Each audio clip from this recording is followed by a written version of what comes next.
ጌታ ኢየሱስ ጌታ ነው። ሮሜ ምዕራፍ 14 ቁጥር 1 መግቢያ ላድርግ። በኢየሱስ ስም አነባለሁ። በእምነት የደከመውን ተቀበሉት፣ በሐሳቡ ላይ አትፍረዱ። ሁሉ ይበላ ዘንድ እንደተፈቀደለት የሚያምን አለ። ደካማው ግን አትክልት ይበላል። የሚበላ የማይበላውን አይናቀው፣ የማይበላውን በሚበላው ላይ አይፍረድ፣ እግዚአብሔር ተቀብሎታልና። አንተ ግን በሌላው ሎሌ የምትፈርድ ማነህ? እርሱ ቢቆም ወይም ቢወድቅ ለገዛ ጌታው ነው። ነገር ግን እግዚአብሔር ሊያቆመው ይችላልና ይቆማል። አሜን። ይህም ሰው አንድ ቀን ከሌላ ቀን እንዲሻል ያስባል። ያ ግን ቀንን ሁሉ አንድ እንደሆኑ ያስባል። እያንዳንዱ በገዛው አእምሮ አጥብቆ ይረዳ።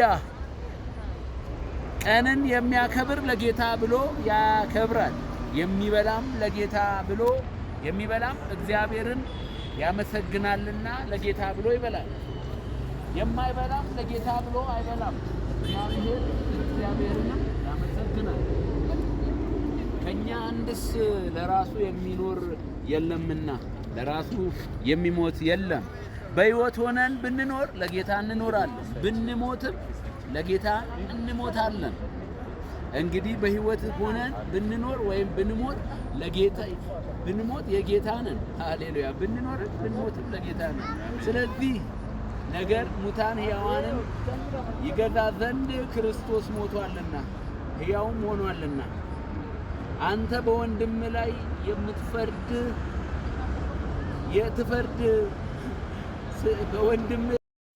አንተ በወንድም ላይ ስለምን ትፈርዳለህ? ወንድምንስ ስለምን ትንቃለህ? ሁላችንም በክርስቶስ ፍርድ ወንበር ላይ እንቆማለን። እኔ ሕያው ነኝ ይላል ጌታ። አሜን። ጉልበት ሁሉ ለኔ ይንበረከካል፣ አሜን። ምላስም ሁሉ እግዚአብሔርን ያመሰግናል ተብሎ ተጽፏል። አሜን። ጉልበት ሁሉ ለእግዚአብሔር ይንበረከካል። አሜን። እንግዲያስ እያንዳንዳችን ስለ ራሳችን ለእግዚአብሔር መልስ እንሰጣለን። እንግዲህ ከዛሬ ጀምረን እርስ በርሳችን አንፈራረድ፣ መፈራረድና ይልቁንም ግን ለወንድሙ እንቅፋት ወይም ማሰናከያ ማንም እንዳያኖር ይህንን ቁጠሩ። በራሱ ርኩስ የሆነ ነገር የለም። በራሱ የሆነ ነገር እንደሌለ በጌታ ሆኜ አውቄያለሁ፣ ተረድቻለሁ። እንትና ርኩስ ነው የምትሉ፣ ኧረ ተው። በራሱ ርኩስ የሆነ የለም። ንጹህ አድርጎ ነው እግዚአብሔር ቅዱስ አድርጎ ነው የፈጠረው። አሜን። ነገር ግን ምንም ርኩስ እንዲሆን ለሚቆጥር ለእርሱ ርኩስ ነው። ርኩስ ካልከው ርኩስ ነው የሚሆነው፣ ቅዱስ ካልከው ቅዱስ ነው የሚሆነው። እንደቆጠርከው ነው ማለት ነው። ወንድምህን በመብል ምክንያት የምታሳዝን ከሆነ እንግዲህ በፍቅር አልተመላለስክም። ክርስቶስ ስለ እርሱ የሞተለት እርሱ በመብል አጣጥፎ እንግዲህ ለእናንተ ያለው መልካም ነገር አይሰደብ። የእግዚአብሔር መንግሥት ጽድቅ 1፣ ሰላም 2፣ በመንፈስ ቅዱስ የሆነ ደስታ ናት እንጂ መብልና መጠጥ አይደለችም። አሜን። ኢየሱስ ያድናል። አሜን። የእግዚአብሔር መንግሥት ይህች ናት። አሜን። ጽድቅ፣ ሰላም፣ በመንፈስ ቅዱስ የሆነ ደስታ። አሜን። እንደዚህም አድርጎ ለክርስቶስ የሚገዛ እግዚአብሔርን ደስ ያሰኛል፣ በሰው ዘንድ የተመሰገነ ነው። እንግዲህ ሰላምን የሚቆምበት እርስ በርሳችሁ እግዚአብሔር ጊዜ አታቃጥል ብሎኛል። ክብር ለኢየሱስ። አሜን። በመብል ምክንያት የእግዚአብሔርን ሥራ አታፍርስ። ሁሉ ንጹህ ነው። በመጠራጠር የተበላ እንደሆነ ግን ለዚያ ሰው ክፉ ነው።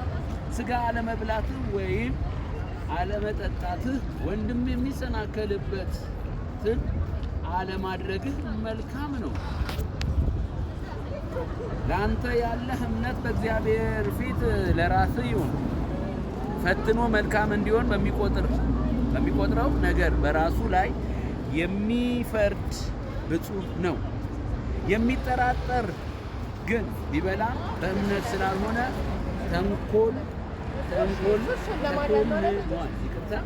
የሚጠራጠር ግን ቢበላም በእምነት ስላልሆነ ተኮንኗል። በእምነት ያልሆነ ሁሉ ኃጢአት ነው። 23 ቁጥር ነው ያለው። ሰፊ ነው። በጣም ደስ የሚል። በእምነት ያልሆነ ሁሉ ኃጢአት ነው። እንግዲህ ከመፍረድ እንውጣ።